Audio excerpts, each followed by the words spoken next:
Hi, நம்மளோட free fabric painting கோர்ஸில் இன்றைக்கி நம்ம 41 கிளாஸ் கேரளா மியூரல் பெயிண்டிங்கில் ஒரு காட் இமேஜ் வந்து எப்படி பண்ணுறது அப்படின்னு பார்க்குறோம். எனக்கு வந்து நான் ப்ரொஃபஷ்னலாலாம் வந்து கற்றுக்கல. சும்மா நம்ம பேசிக்காக தெரிஞ்ச எலிமெண்ட்ஸ் வச்சு தான் வந்து இதை பெயிண்ட் பண்ண போகிறோம். ஸோ முடிஞ்ச அளவுக்கு நம்ம மியூரல் மாதிரி வருதா அப்படின்னு பார்க்கலாம். இப்போ வந்து ஒரு இமேஜை ட்ரேஸ் பண்ணி எடுத்துகிட்டு அதுக்கு பேக்ரவுண்டில் வந்து பார்த்திங்கன்னா நம்ம ஒயிட் கொடுப்போம் இல்லையா நம்ம தேஞ்சூர் பெயிண்டிங்க்கு, அந்த மாதிரி இதுக்கு வந்து நான் கிரிம்சன் ரெட்டு, எல்லோ, க்ரீன் தான் கொடுக்கறதுனால இது ஃபுல்லாக வந்து எல்லோ வந்து கொடுத்தாச்சு. ஃபேஸ்க்கு வந்து ப்ளூ கொடுக்கறதுனால ஃபேஸ்க்கும் இந்த நெக் பார்ட்டுக்கும் ஒயிட் கொடுக்கணும். அது நம்ம கடைசியில் கொடுத்துக்கலாம். ஃபஸ்ட்டு இதை ஃபுல்லாக கம்ப்ளீட் பண்ணலாம். எல்லோ வந்து கொடுத்து எடுத்தாச்சு. லெமன் எல்லோ கூட லைட்டாக ப்ரௌன் மிக்ஸ் பண்ணால் இந்த ஷேட் வரும். ஸோ இதை வந்து கொடுத்து முடிச்சாச்சு. இப்போ வந்து பார்த்திங்கன்னா நான் வந்து ரெட் வந்து எடுத்து வச்சுருக்கேன். கிரிம்சன் ரெட்டு அப்படியே எடுத்து வச்சுருக்கேன். அதை தான் வந்து நம்ம இப்போ அப்ளை பண்ண போகிறோம். ஃபஸ்ட் வந்து கிரிம்சன் ரெட் எங்கெங்கே வருமோ அங்கெல்லாம் நம்ம முடிச்சிடலாம். ஸோ உங்களுக்கு யாருக்காவது நீங்கள் பெயிண்டிங் எனக்கு நல்லா தெரியும், மியூரல் பெயிண்டிங்லாம் தெரியும் அப்படின்னா இதில் என்னோடய மிஸ்டேக்ஸ் எல்லாம் என்ன மாதிரி கலர் கொடுக்கணும் அப்படின்னு சொல்லிட்டு உங்களுக்கு தெரிஞ்சால் சொல்லுங்கள். இப்போ இங்கேயும் ஸ்டார்ட் பண்ணுறேன். இப்போ வந்து இந்த அவுட்லைனுக்கு ஃபஸ்ட்டு கொடுத்துக்கலாம். இமேஜ் வந்து ரொம்ப குட்டியாக இருக்கிறதுனால நம்ம அவுட்லைன் போடும்போது கொஞ்சம் பார்த்து கேர்ஃபுல்லாக தான் போடணும்.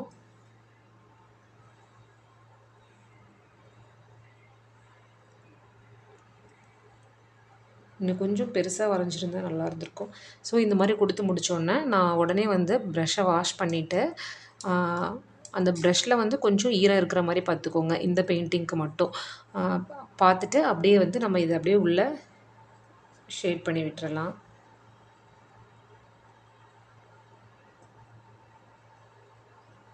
நீங்கள் இந்த மாதிரி ஒரு வாஷ் கொடுத்ததுக்கப்புறம் ஃபுல்லாக கம்ப்ளீட் பண்ணினதுக்கப்புறம் கூட திருப்பி வேணும்னா நம்ம இன்னொரு டைம் கூட வாஷ் கொடுத்துக்கலாம். அப்படி கொடுக்கும்போது நமக்கு என்னென்னா இமேஜ் வந்து இன்னும் நமக்கு நல்லா டார்க்காக நம்ம டீப்பாக கலர் கொடுத்த மாதிரி நல்லாயிருக்கும். ஸோ இதே ப்ரொசீஜர் தான் ஃபுல்லாக பண்ணுறோம்.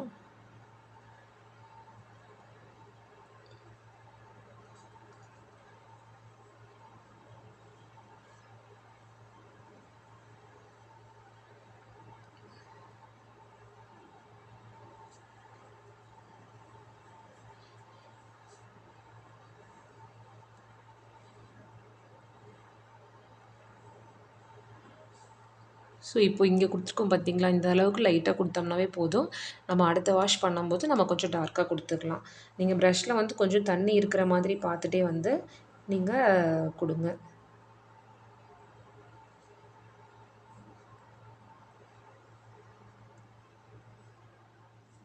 ஸோ கொடுத்ததுக்கப்புறமா ப்ரஷ்ஷை ஃபஸ்ட்டு வாஷ் பண்ணிக்கிறேன். ரொம்ப தண்ணி இல்லாமல் பார்த்துட்டு அதை அப்படியே உள்ளே ஜஸ்ட்டு ஷேட் பண்ணி விட்டுறலாம். ரொம்ப டார்க்காக தெரியணும் இல்லை, நம்ம இந்தளவுக்கு கொடுத்தோம்னாவே போதும். ஸோ நம்ம ஒவ்வொன்றுமே காமிச்சிட்ருக்கும்போது நமக்கு ரொம்ப வீடியோ லென்த்தாக போகும். ஸோ இதே ப்ரொசீஜர் தான் இங்கே பண்ணுறோம். அதே போல் இந்த ஜுவல்ஸ்க்கு எல்லாத்துக்குமே பண்ணுறோம். நான் ஃபஸ்ட்டு இந்த பார்ட் கம்ப்ளீட் பண்ணிவிட்டு அதுக்கப்புறம் உங்களுக்கு நான் காமிக்கிறேன். ஸோ இப்போ வந்து பார்த்திங்கன்னா இந்த மாதிரி தான் நம்ம இந்த லேயர் முடிச்சிருக்கோம். இதில் பார்த்திங்கன்னா நம்ம எல்லோ ஃபஸ்ட்டு கொடுத்துருக்கோம் இல்லையா, அதுக்கு மேலே அவுட்லைன் மட்டும் போட்டுட்டு உள்ளே வந்து அப்படியே கொஞ்சம் அப்படியே வாட்டரியாக இருக்கிற மாதிரி நம்ம ஷேட் கொடுத்துருக்கோம். ஒரு வாஷ் கொடுத்துருக்கோம், அவ்வளோதான். நமக்கு வந்து இன்னும் வந்து நமக்கு ஷேடிங்ஸ் நல்லா தெரியணும் அப்படிங்கும்போது திருப்பி என்ன பண்ணணும்னா கொஞ்சம் லைட்டாக வந்து நம்ம ரெட் எடுத்துகிட்டு இப்போது இந்த லைன் இருக்குது இல்லைங்களா, ஸோ அந்த லைன் மேலே லைன் போட்டுட்டு அந்த இதை வந்து இன்னும் கொஞ்சம் டார்க்காக கொடுக்கணும். ஆல்ரெடி இருக்க ஒரு லைட் ஷேட் மேலே இன்னும் கொஞ்சம் டார்க்காக கொடுக்கணும்.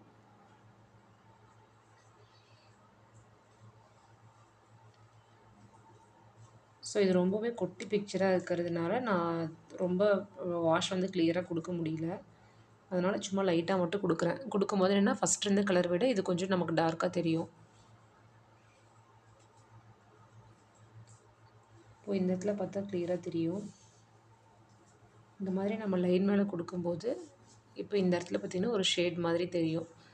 இந்த ஆல்ரெடி இருக்க கலரை விட இது கொஞ்சம் டார்க்காக தெரியும். அதுக்கப்புறம் அவுட்லைன் தெரியும். ஸோ இதுதான் இந்த மெத்தட் தான் நம்ம யூஸ் பண்ணியிருக்கோம். இதில் நான் வந்து இந்த ஒரு வாஷ் ஓடையே அப்படியே நிப்பாட்டிக்கிறேன். ஸோ என்ன ப்ரொசீஜர் அப்படின்னு உங்களுக்கு காமிக்கலாம் அப்படிங்கிறங்காட்டி தான் நான் இந்த மாதிரி இமேஜ் எடுத்து செஞ்சு காமிக்கலாம் அப்படின்ட்டு. நீங்கள் கொஞ்சம் பெரிய பிக்சராக எடுத்தீங்கன்னா வேணால் நீங்கள் அந்த மாதிரி ட்ரை பண்ணி பாருங்கள். இப்போ இந்த மாதிரி தாழம்பூ மட்டும் நீங்கள் தனியாக எடுத்து அந்த மாதிரி ஒரு 2, 3 வாஷ் கொடுத்தோம்னா எந்த மாதிரி நமக்கு அவுட்புட் வரும் அப்படின்னு சொல்லிட்டு நீங்கள் ட்ரை பண்ணி பாருங்கள். ஆல்மோஸ்ட் எல்லாமே முடிஞ்சுது. இதில் பார்த்தீங்கன்னா இங்கே மேலே அவுட்லைனில் கொடுத்தாச்சு, உள்ளே லைட்டாக ஷேடிங் கொடுத்தாச்சு, ஒரு வாஷ் கொடுத்தாச்சு. இப்போ வந்து திருப்பியும் உள்ளே கொஞ்சம் அந்த அவுட்லைன் பக்கத்தில் மட்டும் இன்னொரு வாஷ் வந்து கொடுத்துக்கலாம்.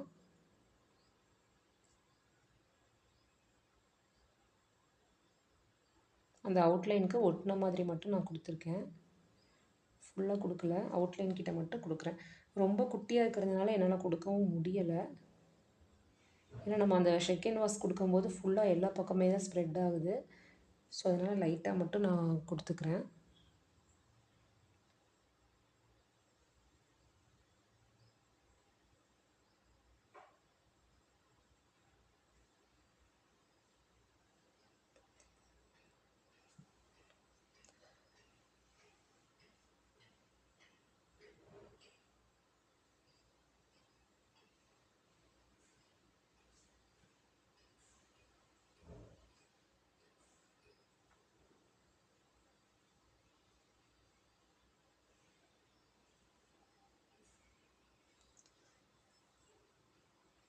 இப்போ இந்த இதில் பார்த்தீங்கன்னா கொஞ்சம் பெரிய பார்ட்டாக இருக்கிறங்காட்டி இங்கே தெரியும்.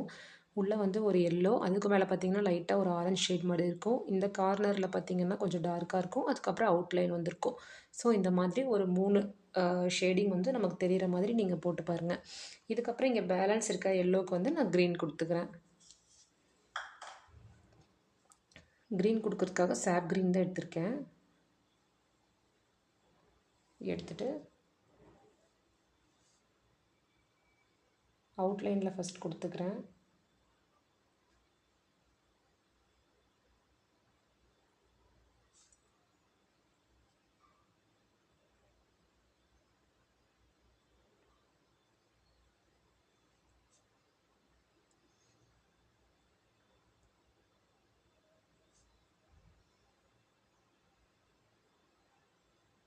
இப்போ இது கொடுத்தாச்சு. கொடுத்துட்டு ப்ரஷ்ஷை வந்து வாஷ் பண்ணிக்கிறேன்.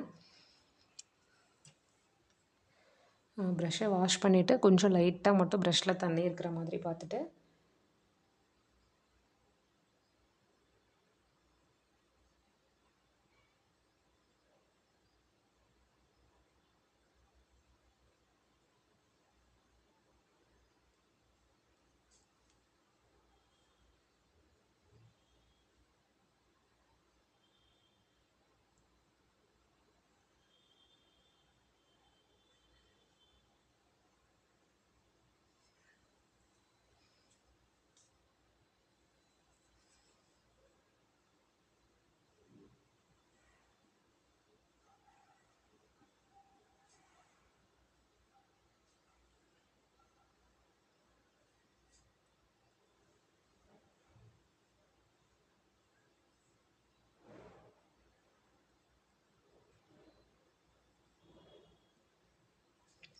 இப்படி ஒரு வாஷ் மட்டும் நான் இது கொடுத்துருக்கேன் இந்த பக்கம். அடுத்த வாஷ் கொடுக்கணுன்னா என்ன பண்ணணுன்னா, நீங்கள் அந்த அவுட்லைன் போட்டுட்டு அவுட்லைன் பக்கமாக கொஞ்சம் டார்க்காக கொடுத்தோம்னா முடிஞ்சது. ஸோ நீங்கள் இதே மாதிரியே நீங்கள் ஷேட் கொடுத்து பாருங்கள். அதே மாதிரி நல்லா பிளெண்ட் பண்ணிடுங்க. எந்த கலர் கொடுத்தாலும் பிளெண்ட் பண்ணாமல் இருந்துச்சுன்னா தான் அங்கங்கே நமக்கு கலர்ஸ் வந்து அப்படியே நிற்கிற மாதிரி தெரியும். ஸோ இதுக்கும் அதே மாதிரி நான் கலர் பண்ணிவிட்டு பிளெண்ட் பண்ணிக்கிறேன்.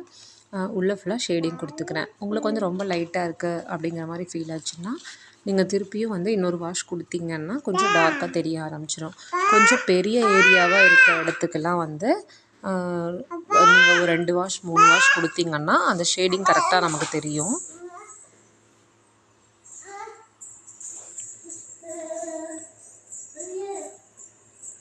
அடுத்தது வந்து ஃபேஸ்க்கு கொடுக்குறதுக்கு நான் வந்து அந்த பர்ஷியன் ப்ளூ இருக்கு இல்லையா, அந்த ப்ளூவில் வந்து நல்லாவே வந்து வாட்டர் மிக்ஸ் பண்ணிட்டேன். ரொம்ப லைட் ஷேட் கிடைக்கணும் அப்படின்றதுனால. அப்புறம் ஒயிட் மேல் நம்ம அப்ளை பண்ணும்போது கொஞ்சம் சரியாயிடுச்சு. நீங்கள் ரொம்ப தண்ணி மிக்ஸ் பண்ண வேண்டாம். அதாவது நான் சொல்கிறது வந்து வாட்டரியாக இருக்கணும். நல்லா கொஞ்சம் ஒரு 4 ட்ராப் தண்ணி விட்டு அதில் லைட்டாக ப்ளூவை தொட்டு நீங்கள் இது பண்ணிட்டீங்கன்னாவே போதுமானதாக இருக்கும். அதே போல் ப்ரஷ்ஷில் வந்து அப்போ தண்ணி இல்லாமல் பார்த்துக்கோங்க. ஏன்னா இதுலேயே தண்ணி இருக்குது இல்லையா? ஸோ அதனால் அதை எடுத்து அப்படியே ஃபேஸ்க்கு வந்து ஃபுல்லாக நான் வந்து அப்படியே அப்ளை பண்ணிக்கிறேன். ரொம்ப லைட்டான ஒரு ப்ளூ மாதிரி கிடைக்கும். அந்த ஒயிட் கூட வந்து அது நல்லா மெர்ஜ் ஆகும்போது நமக்கு பார்த்திங்கன்னா கொஞ்சம் ரொம்ப லைட்டான ப்ளூவாக தான் கிடைக்கும். ஸோ அந்த மாதிரி பண்ணிக்கோங்க. பண்ணி முடிச்சதுக்கப்புறமா அந்த ஆல்ரெடி நம்ம ஒரு ப்ளூ ஷேட் எடுத்திருக்கோம் இல்லையா? அதை விட கொஞ்சம் டார்க்காக இருக்கிற மாதிரி ஒரு கலர் எடுத்துக்கோங்க.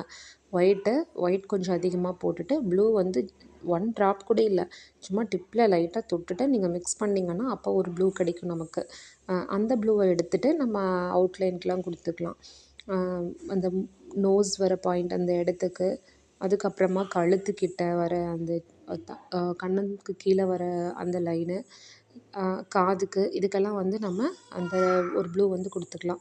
அந்த ப்ளூ கொடுத்து முடிச்சதுக்கப்புறமா அந்த இதிலேயே வச்சுட்டு நீங்கள் ஒரு ஷேட் கொடுத்துருங்க, ஒரு வாஷ் கொடுத்துருங்க. அந்த ஒரு வாஷ் கொடுக்கும்போது என்ன ஆகும்னா, நம்ம ஆல்ரெடி இருக்க ஃபேஸில் வந்து அந்த ஒயிட் வித் ப்ளூ மாதிரி ஒரு கலர் இருக்கு இல்லையா? அது வந்து கொஞ்சம் சேஞ்ச் ஆகும். அங்கங்கே அப்படியே ப்ளூ கொடுத்துட்டு, அதாவது அந்த அவுட்லைன்ஸ் எல்லாம் எங்கே வருதோ அந்த அவுட்லைனுக்கு ஒட்டின மாதிரி இடத்துலலாம் நீங்கள் கொடுங்க. அப்படி ஞாபகம் வச்சுக்கோங்க. அந்த மாதிரி. அதுக்கப்புறம் கண்ணுக்கு மேலே அந்த ஐப்ரோவுக்கும் கண்ணுக்கும் இடையில வர இடத்துக்கு கொடுங்க. அந்த நெத்தியோட அவுட்லைன் கிட்ட, அதே மாதிரி கீழே அந்த சின் வருது இல்லையா? சின்னுக்கு கீழே லைன் போடுவோம் இல்லையா? அந்த உதட்டுக்கு கீழே. ஸோ அந்த இடத்துக்குலாம் வந்து கொடுத்துக்கோங்க. கொடுத்துட்டு அதை நல்லா மெர்ஜ் பண்ணி விட்டுருங்க. எங்கெல்லாம் உங்களுக்கு கொஞ்சம் டார்க்காக தெரிகிற மாதிரி ஃபீல் ஆகுதோ அங்கெல்லாம் வந்து நல்லா நீங்கள் மெர்ஜ் பண்ணி விட்டுட்டீங்க. உள்ளே காஞ்சிருச்சு அப்படின்னா கூட லைட்டாக வாட்டர் தொட்டுட்டு அதை அப்படியே மெர்ஜ் பண்ணி விட்டீங்க அப்படின்னா அது வந்து ஈவன் ஆகிக்கும். எல்லா பக்கமும் வந்து நமக்கு நல்லா நீட்டாக வர மாதிரி ஆயிரும்.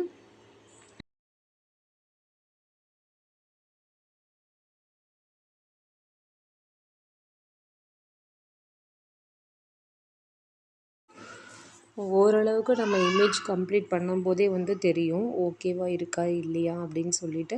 உங்களுக்கு ஓகேவா இருந்துச்சுன்னா நீங்கள் விட்டுருங்க. இல்லை எனக்கு ரொம்ப ப்ளூவாக தெரியுது, அந்த கண்ணம்ல் கிட்ட எல்லாம் வந்து எனக்கு நல்லா ஒயிட் தெரியல, அடியில் இருக்க ஷேடிங் தெரியல அப்படின்னு ஃபீல் பண்ணிங்கன்னா நீங்கள் லைட்டாக ஒயிட்டை வச்சுட்டு அந்த இடத்துல வந்து நீங்கள் கொஞ்சம் ஷேட் கொடுத்தீங்கன்னா கொஞ்சம் அந்த ஒயிட் கலர் அடியில் இருக்க பேக்ரவுண்ட் கலர் வந்து கிடச்சிரும். அதுக்கப்புறம் லிப்ஸுக்கு வந்து நீங்கள் ஒயிட் அப்ளை பண்ணிவிட்டு அதுக்கு மேலே வந்து ரெட் கொடுத்துக்கோங்க. ரெட் கொடுத்துட்டு அந்த அவுட்லைனுக்கு ஃபஸ்ட்டு ரெட்டு கொடுங்க. அந்த அவுட்லைனில் இருக்கிற கலரையே நீங்கள் உள்ளே ஷேட் பண்ணிடுங்க. உள்ளே ஷேட் பண்ணுறதுக்குன்னு சொல்லிவிட்டு தனியாக நீங்கள் கலர் வந்து எடுக்க வேண்டாம். ஸோ அதிலே வந்து நீங்கள் ஷேட் கொடுத்தீங்கன்னா நம்ம கரெக்டாக இருக்கும். ஷேட் கொடுத்து முடிச்சதுக்கப்புறமா ஹைலைட்காக ஹைலைட்னா ரொம்ப ஒயிட் கொடுக்க வேண்டாம். லைட்டாக ஒயிட்டை எடுத்து அந்த கீழே லிப்ஸோட 2 பக்கம் மட்டும் நீங்கள் லைட்டாக அப்படியே ஷேட் கொடுத்தீங்கன்னா அந்த இடத்துல வந்து நமக்கு கொஞ்சம் ஒரு லைட் ஷேட் வந்து நமக்கு கிடைக்கும். ஸோ அது வந்து இன்னும் பார்க்குறதுக்கு நமக்கு கொஞ்சம் ரியலாக இருக்கிற மாதிரி கொஞ்சம் க்யூட்டாக இருக்கும். நல்லாயிருக்கும் லிப்ஸ் பார்க்குறதுக்கு. அதுக்கப்புறமா லிப்ஸுக்கு வந்து கண்டிப்பாக பிளாக்கில் வந்து அவுட்லைன் கொடுத்துருங்க. லிப்ஸுக்கு மட்டும் இல்லை, நம்ம வரைகிற ஹோல் பிக்சருக்குமே வந்து பிளாக்கில் அவுட்லைன் கொடுக்கணும். ஆனால் இந்த இதில் நான் கொடுக்கல. ஏன்னா இதுவே கிட்டத்தட்ட 25-30 மினிட்ஸ் கிட்ட வந்துருச்சு. நான் அதையே சுருக்கி தான் 15 மினிட்ஸ் கிட்ட நான் கொண்டு வந்திருக்கேன். ஸோ அதனால் அவுட்லைன் போடுறத நான் காட்டலை. நீங்கள் வந்து அவுட்லைன் உங்களுக்கு டைம் இருக்குது அப்படின்னா நீங்கள் அவுட்லைன் போட்டு அது மேலே போட்டுக்கோங்க. அதுக்கப்புறம் ஐப்ரோ வந்து நம்ம எப்பயும் போல் அடியில் வந்து ஃபஸ்ட்டு ப்ரௌன் கொடுத்துட்டு அதுக்கப்புறம் நீங்கள் பிளாக் கொடுங்க. நான் ஃபஸ்ட் லேயர் வந்து நான் தெரியாமல் கண்ணுக்கு கொடுத்துட்டேன். அதுக்கப்புறம் சரி நான் மற்றதுக்கெலாம் ப்ரௌன் கொடுத்தோம்னா அது டிஃப்ரெண்ட்டாக தெரியும் அப்படின்றதுக்காக நான் ஃபுல்லாக டோட்டலாக அப்படியே வந்து பிளாக் கொடுத்துட்டேன். உள்ளே இருக்க கருவிழிக்கு மட்டும் ஃபஸ்ட்டு ப்ரௌன் அப்ளை பண்ணிட்டு அதுக்கப்புறம் பிளாக் அப்ளை பண்ணியிருக்கேன். மற்றதுக்கெல்லாம் பார்த்தீங்கன்னா பிளாக் அப்படியே கொடுத்துருக்கேன். நீங்கள் பிளாக் கொடுக்கறதுக்கு முன்னாடி அந்த போன்ஸியானா இருக்குது இல்லையா, நம்மக்கிட்ட ப்ரௌன் இருக்குது இல்லையா, அந்த ப்ரௌனை வந்து கொடுத்துட்டு அதுக்கு மேலேயே வந்து நீங்கள் பிளாக் அப்ளை பண்ணிக்கோங்க. அப்போ பார்க்குறதுக்கு இன்னுமே நமக்கு கொஞ்சம் நல்லா அழகாக இருக்கிற மாதிரி தெரியும். இது கொடுத்து முடிச்சதுக்கப்புறமா உள்ள கண்ணுக்கும் வந்து உள்ள ப்ரௌன் கொடுத்துட்டு அதுக்கு மேலே பிளாக் கொடுங்க. அது கொடுத்து முடிச்சதுக்கப்புறமா லைட்டாக ஒயிட்டை வந்து ரொம்ப லைட்டாக தொட்டு ஒரு குட்டியாக ஒரு 2 டாட் மட்டும் அந்த கருவெளிக்கு மேலே இருக்கிற மாதிரி நீங்கள் பார்த்துக்கோங்க. ஏன்னா அது வந்து நமக்கு கொஞ்சம் அப்படியே ரியலாக ஒரு ஐ இருக்கிற மாதிரி நமக்கு காமிக்கும். ரொம்ப ரியலாக காமிக்காட்டியும் பார்க்கறதுக்கு கொஞ்சம் ரியல் ஐ மாதிரி காமிக்கும். நம்ம இமேஜ்லலாம் பார்க்குறோம் இல்லையா, காட் இமேஜஸில். ஸோ அந்த மாதிரி ஒரு லுக் வந்து நமக்கு கிடைக்கும். ஃபைனலாக வந்து அந்த நெத்திக்கிட்ட இருக்கிற பொட்டு வந்து ரெட் கலரில் வச்சுட்டு அந்த ரெட் கலருக்கும் பிளாக்ல வந்து அவுட்லைன் கொடுத்துட்டு அந்த ரெட்டை சுற்றி ஒரு பிளாக்ல ஒரு அவுட்லைன் கொடுத்துட்டு இந்த இமேஜை வந்து நான் கம்ப்ளீட் பண்ணுறேன். இதில் ஃபைனலாக நான் ஒன்று பண்ணல, என்னென்னா எல்லாத்துக்கும் பிளாக்ல அவுட்லைன் கொடுக்கல. ஸோ அது ஒன்று மட்டும்தான், நீங்கள் பார்த்து கொடுத்துக்கோங்க.